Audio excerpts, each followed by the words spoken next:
show. Thank you so much. Please. Folks, welcome to the show. Have a seat. I'm your host, Stephen Colbert. Happy New Year, everybody. It's going to be a great one. All right? Clean slate. Everybody got your New Year's resolutions? Oh, yeah. You got anything good? Yeah, you know, I just want to try to be a better friend. Oh. And, you know. Oh, yes. Are we friends? We are friends. I think we're friends. We go out to dinner and we share, like, secrets. Right. We're not just TV friends. We're real friends. Actual friends. Yes. Well, you've been a very good friend to me. You've been a very good friend to me. I feel like you've been a good friend to me, and I'm glad to know you. Okay, but could I be a better friend? I'll get back to you on that. That sounds like I could be a better friend than that. Well, I've got a New Year's resolution this year. My resolution was to have Oprah Winfrey on the show, and so far... She's still here? Is she here? She's here. Oprah's here. You can feel it. You can feel it. Yeah. Yeah. You can tell that Oprah's here. All these lights are just running off the energy put out by her body. All the positiveness. Anyway, it's great to be back. I've kind of missed being out here with you guys and with you guys out here. And you know who else is back at work this week is the Congress. And today, big fans out there. Today is their first official day of work, but Republicans thought they'd come in yesterday just to get a jump on it.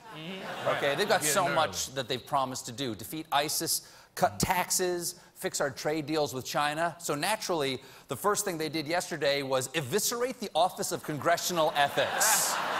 Yeah, they gutted it in a secret vote, which seems, what's the word?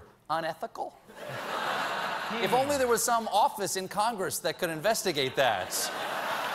See, here's the deal. Instead of having an independent office to look at the ethics of the people in Congress, Republicans thought it would be better for Congress just to investigate itself. That's like if kids got together and said, listen, Shayna, you've been a great babysitter, but we took a secret vote to send you home, all right? Leave the cigarettes. Bye-bye. The GOP plan also barred investigators from considering anonymous tips against lawmakers. It's like the old saying, if you see something...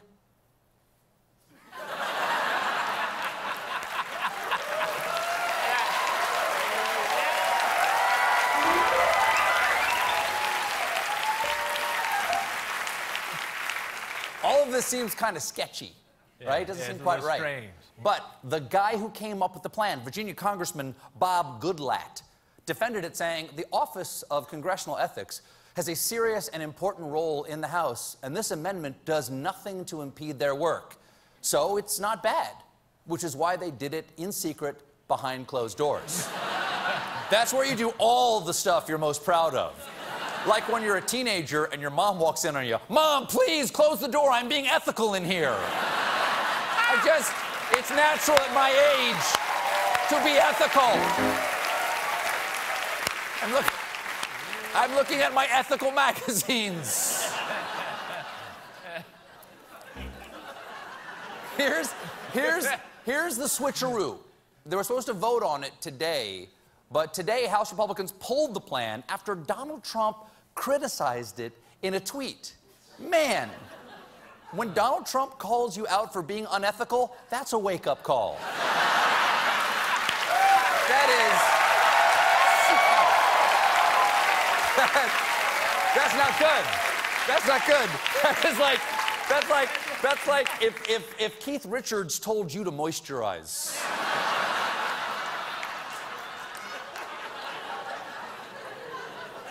And that, if I'm not mistaken, and I'm not, that was not Trump's only holiday tweet. He also said, quote, the U.S. Consumer Confidence Index for December surged nearly 4 points to 113.7, the highest level in more than 15 years. Thanks, Donald. You heard that right. Donald Trump thanked himself in the third person. Stephen Colbert thinks that's crazy.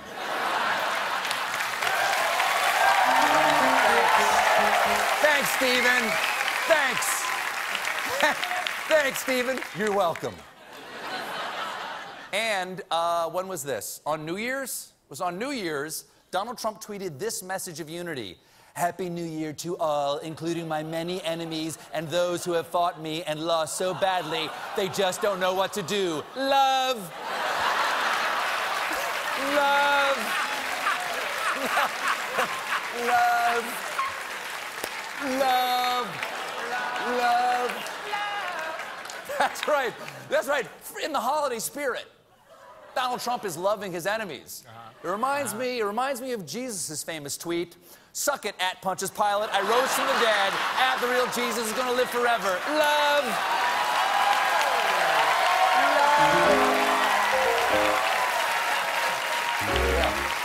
Yeah. Not sure what gospel that's from. I'm not sure what gospel that one's from. Now, Donald Trump's hallmark of sending well wishes while simultaneously insulting your enemies is the basis of a fabulous new line of exclusive Trump greeting cards. And I believe, do we have them here? Right here? Okay. All right, let's look at some of those right now. Trump greeting cards. Oh, this is nice. This is nice. Happy Cinco de Mayo.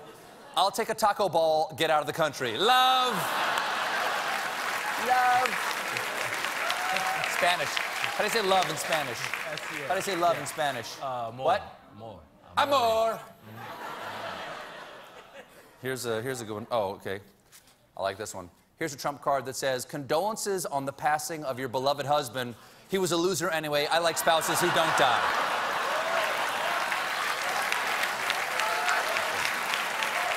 Based on a true story. Based on a true story. Oh, this is a nice sentiment. To my daughter on her birthday, I think you're hot. Love.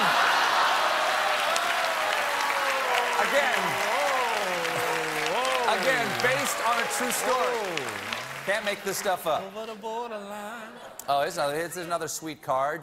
You're 5 today, 6 tops. What do I have here? Double on time. Oh, here's an anytime card. This is an anytime card, okay? Friends, sometimes you've got to dance like no one's looking, but the Russians are always looking. Hail Putin. And, nice.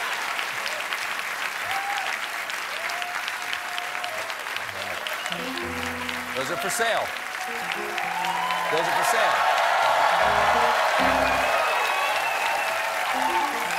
And, you know, speaking of Vladimir Putin, there's big news on the Russian hacking scandal. Over the holiday break, President Obama kicked out 35 Russian diplomats he said were spies. Just showed them the door. It may seem harsh to do that at Christmas. But remember, Russian Christmas is on a different day. This year, they're going to be celebrating on January 20th.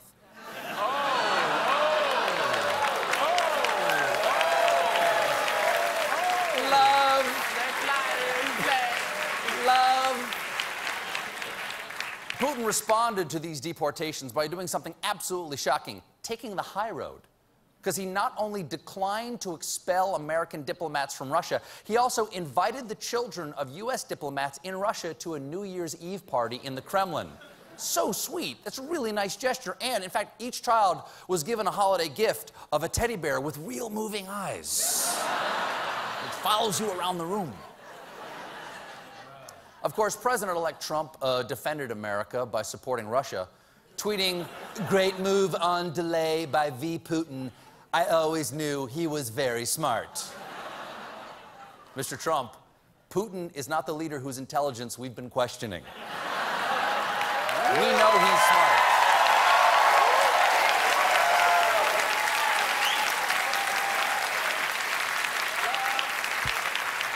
And look, here is why Donald Trump defended Putin. Even though all the intelligence sources agree that Russian hackers tried to influence our election, Donald Trump does not buy it. Mr. President-elect, Senator Graham today said that they're putting together sanctions that will go after Putin personally.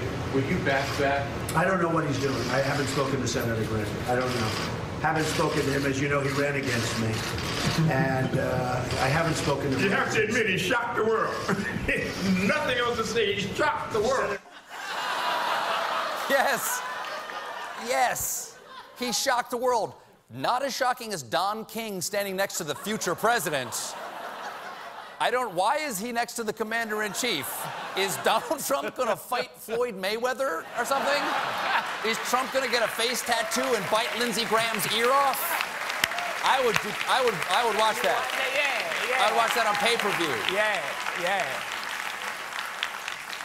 Plus, Donald Trump says he doesn't have to listen to anyone about the hacking because he's the real tech genius here. I know a lot about hacking, and hacking is a very hard thing to prove, so it could be somebody else. And I also know things that other people don't know, and so they cannot be sure of the situation. Like what do you know that other people don't know? You'll find out on Tuesday or Wednesday. Yeah, Tuesday or Wednesday, you know. He needs time to digest the information before he yanks it out of his ass. We have a great show for you tonight.